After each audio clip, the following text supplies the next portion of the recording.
इतिहास की माने तो जिसने दिल्ली के तख्त पर राज किया उसने भारत पर राज किया। यह कहावत दिल्ली के ऐतिहासिक और राजनीतिक महत्व को बखूबी बयां करती है। दिल्ली आजाद भारत की पहली राजधानी है और प्राचीन काल से ही सत्ता का केंद्र बनी हुई है। दिल्ली सिर्फ भारत की राजधानी ही नहीं बल्कि इतिहास, संस्कृति और शक्ति का एक जीवंत संग्रहालय है। दिल्ली की राजनीति बहुत ही दिलचस्प रही है और हर राजनेता अपने राजनीतिक सफर में दिल्ली तक पहुंचना चाहता है। तो आइए चलते हैं दिल्ली के राजनीतिक सफर की ओर।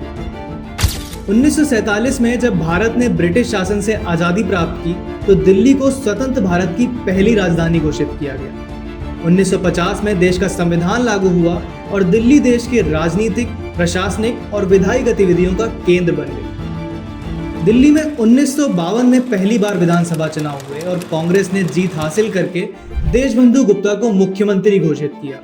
पर शपथ तारीख से पहले ही दुर्भाग्यवश एक प्लेन क्रैश में उनका निधन हो गया और फिर भूतपूर्व प्रधानमंत्री जवाहरलाल नेहरू ने चौधरी ब्रह्म प्रकाश यादव को मुख्यमंत्री के रूप में चुना, जिन्होंने आजादी की लड़ाई में हिस्सेदारी निभाई थी और कई बार जेल भी गए थे।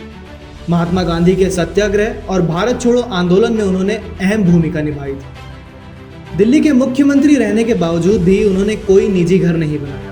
जब इस पर उनसे सवाल किया जाता था तो वो कहते कि पूरी दिल्ली ही उनका घर है। उनका कार्यकाल 17 मार्च 1952 से 12 फरवरी 1955 तक रहा। उसके बाद विधायक दल की सर्वसम्मति से मुख्यमंत्री पद की जिम्मेदारी गुरमुख निहाल सिंह को दी गई, जो कि एक सिख परिवार से आते थे। मुख्यमंत्री बनने के बाद उन्होंने दिल्ली में शराब पर रोक लगाई, जिसको लेकर खूब बवाल हुआ, पर उन्होंने अपना फैसला नहीं बदला। उनका कार्यकाल 12 फरवरी 1955 से 1 नवंबर 1956 तक रहा। इसके बाद उन्होंने राजस्थान के गवर्नर का पद संभाला। 1956 में स्टेट रीऑर्गेनाइजेशन एक्ट के तहत दिल्ली की विधानसभा को रद्द कर दिया गया और उसे केंद्र प्रशासित प्रदेश के रूप में चीफ कमिश्नर की निगरानी में कर दिया गया। यह स्थिति 1991 तक रही। सन 1975 भारत के इतिहास के पन्नों में एक काला अध्याय रहा, जब पूर्व प्रधानमंत्री इंदिरा गांधी ने देश में आपातकाल घोषित कर दिया। भाइयों और बहनों, राष्ट्रपति जी ने आपातकाल की घोषणा की है। इससे आतंकित होने का कोई कारण नहीं है। आप सभी गहरे और व्यापक षड्यंत्र से अवगत होंगे जो उस समय से रचा जा रहा है, जब से मैंने भारत के जनसाधारण के लाभ के लिए कुछ प्रगतिशील उपाय करने शुरू किए।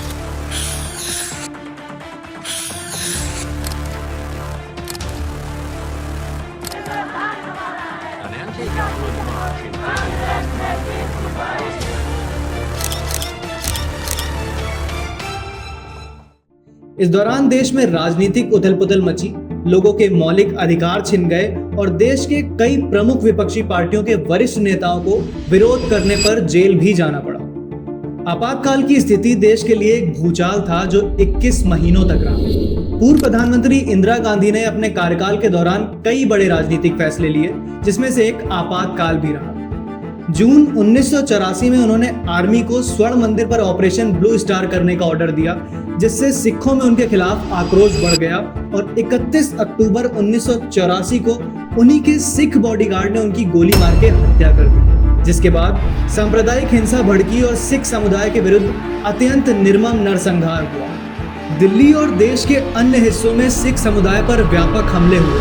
इस दंगे में 3000 से अधिक सिखों का कत्ल हुआ और लगभग 50,000 लोगों को अपनी जान बचाने के लिए विस्थापित होना पड़ा। सिखों के घर और व्यापार जलाए गए और कई लोग बेघर हो गए। 1991 में दिल्ली के शासन में एक बड़ा बदलाव देखने को मिला। देश के संविधान में 69वां संशोधन हुआ और दिल्ली में 70 सदस्यों की विधानसभा बनाने का फैसला लिया गया, जिसमें 12 सीटें SC वर्ग के लिए आरक्षित की गई। 37 साल के लंबे अंतराल के बाद 1993 में दिल्ली में विधानसभा चुनाव हुए, जिसमें भारतीय जनता पार्टी ने बाजी मारी और मुख्यमंत्री बने भाजपा के गद्दावर नेता मदन लाल खुराना।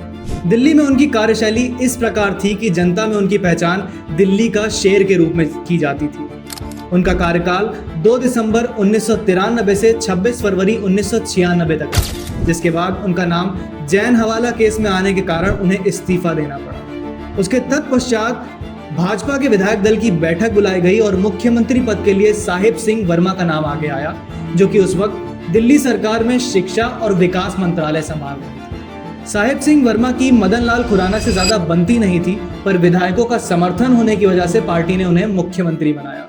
मदन लाल खुराना को कुछ महीने बाद जैन हवाला केस में क्लीन चिट मिल गई और उन्होंने पार्टी से मुख्यमंत्री पद पर वापसी की मांग की, लेकिन तब तक मुख्यमंत्री साहिब सिंह वर्मा सत्ता पर अपनी पकड़ मजबूत कर चुके थे, जिसके चलते उनकी यह मांग खारिज कर दी गई।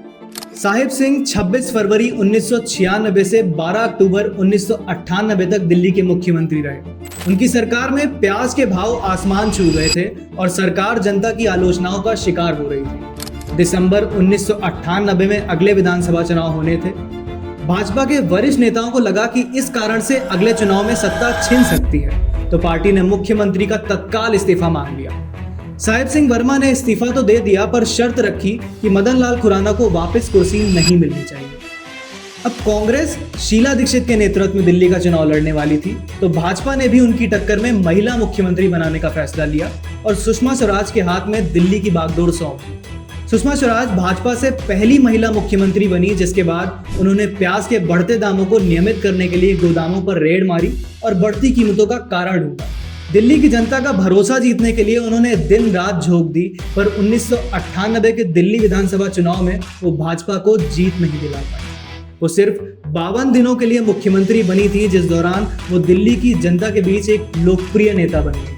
1998 के विधानसभा चुनाव में भाजपा को सिर्फ 15 सीटें ही मिली, तो वहीं दूसरी ओर कांग्रेस को शीला दीक्षित जी के नेतृत्व में 52 सीटों पर जीत मिली और कांग्रेस ने लंबे अंतराल के बाद फिर से सरकार बनाई। 3 दिसंबर 1998 को शीला दीक्षित मुख्यमंत्री बनी और 15 साल तक वो दिल्ली की मुख्यमंत्री रही। वो देश की पहली महिला मुख्यमंत्री बनी जो इतने लंबे समय तक सत्ता में बनी। दिल्ली में उन्होंने खूब सराहनीय काम किए, चाहे वो मेट्रो हो, फ्लाईओवर हो, बिजली हो या अन्य पब्लिक ट्रांसपोर्ट सर्विसेज हो। शीला दीक्षित ने दिल्ली को वर्ल्ड क्लास सिटी बनाने में कोई कसर नहीं छोड़ी। ब्यूरोक्रेट्स की माने तो शीला दीक्षित एक ऐसी मुख्यमंत्री रही जिन्होंने सेंटर और स्टेट का संतुलन बखूबी बनाए रखा। 2010 में दिल्ली में कॉमनवेल्थ गेम्स का आयोजन हुआ, जिसकी तैयारियों में सरकार ने खूब खर्चा किया। उस वक्त केंद्र में भी कांग्रेस की ही सरकार थी। विपक्षी दलों ने कांग्रेस की केंद्र और राज्य सरकारों को घेरते हुए हजारों करोड़ के भ्रष्टाचार और घोटाले को उजागर किया, जिससे कांग्रेस की छवि धूमिल हुई। इतना काफी नहीं था कि तभी समाजसेवी श्री अन्ना हजारे ने भ्रष्टाचार के विरुद्ध एक राष्ट्रीय आंदोलन की शुरुआत की और दिल्ली के रामलीला मैदान पर जन लोकपाल बिल की मांग को लेकर अनिश्चित काल तक अनशन पर बैठ गए। इस आंदोलन का समर्थन सभी विपक्षी पार्टियों ने किया, जिसके फलस्वरूप एक नया राजनीतिक विकल्प निकला और अन्ना आंदोलन से लोकप्रिय हुए अरविंद केजरीवाल ने आम आदमी पार्टी का गठन किया। कांग्रेस के ऊपर आरोपों की लड़ी लग रही थी कि 2012 में देश की राजधानी में दिल दहला देने वाला निर्भया कांड हुआ और महिला सुरक्षा का मुद्दा भी गर्मा गया। इन सभी घटनाओं के बाद कांग्रेस सरकार अस्थिर हो गई।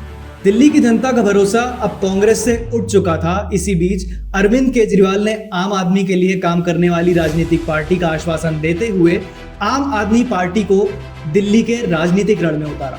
अरविंद केजरीवाल ने पहला विधानसभा चुनाव 2013 में दिल्ली में शीला दीक्षित की कांग्रेस सरकार के खिलाफ लड़ा, पर उन्हें पूर्ण बहुमत नहीं मिला।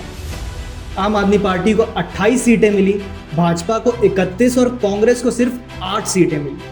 जिसके बाद अपनी राजनीतिक महत्वाकांक्षाओं को पूरा करने के लिए केजरीवाल ने जिनके खिलाफ इतना बड़ा आंदोलन चलाया, उनके ही साथ अंत में गठबंधन करके 48 दिन की सरकार बनाई। 28 दिसंबर 2013 से 14 फरवरी 2014 तक आम आदमी पार्टी के अरविंद केजरीवाल मुख्यमंत्री रहे। उन्होंने सरकार बनाने से पहले जनता से वादा किया था कि पावर में आते ही 15 दिनों के अंदर जन लोकपाल बिल लाएंगे। 15 दिन में लाएंगे जी जन लोकपाल। जब संवैधानिक संकट है फिर कैसे 15 दिन में आएगा सर? संवैधानिक नहीं है जी, इन लोगों का किया हुआ संकट है। तो इससे कैसे पार पाएंगे आप? पार पाएंगे ना, आप देखते जाइए जरा, ऐसे चुप थोड़ी बैठ गए। पर वो ऐसा करने में नाकाम रहे, जिसका जनता ने खूब विरोध किया और उन्हें इस्तीफा देना पड़ा। जिसके पश्चात 14 फरवरी 2014 से 14 फरवरी 2015 तक 1 साल के लिए दिल्ली में राष्ट्रपति शासन लागू रहा। 2015 में दिल्ली में अगले विधानसभा चुनाव हुए और आम आदमी पार्टी को इस बार पूर्ण बहुमत प्राप्त हुआ और अरविंद केजरीवाल फिर से मुख्यमंत्री बने। 2020 के विधानसभा चुनाव में भी दिल्ली की आवाम ने आम आदमी पार्टी पर फिर से भरोसा किया और उसे पूर्ण बहुमत देकर अरविंद केजरीवाल को एक और बार मुख्यमंत्री चुना। पर इस कार्यकाल में उनके ऊपर दिल्ली की शराब नीति में घोटाला, मनी लॉन्ड्रिंग, ई बस घोटाला जैसे गंभीर आरोप लगे, जिसमें आम आदमी पार्टी के शीर्ष नेतृत्व को जेल जाना पड़ा, जिसके बाद दिल्ली की सत्ताधारी पार्टी पर राजनीतिक संकट आया और अरविंद केजरीवाल ने आरोपों के चलते 21 सितंबर को इस्तीफा दे दिया और आतिशी मालवीय को मुख्यमंत्री के रूप में चुना, जो कि साउथ दिल्ली के कालकाजी की विधायक। वर्तमान स्थिति में दिल्ली में राजनीतिक संकट अभी भी बना हुआ है। अगले विधानसभा चुनाव फरवरी 2025 में होंगे, जिसमें आम आदमी पार्टी, कांग्रेस और भाजपा के बीच राजनीतिक संघर्ष रहेगा। देखते हैं उसमें राजनीतिक पार्टियों की पॉलिटिक्स और राजनेताओं की पॉलिटिक्स दिल्ली की सियासत में क्या रंग लाती है। जुड़े रहें फैला न्यूज़ के साथ। शुक्रिया आपका।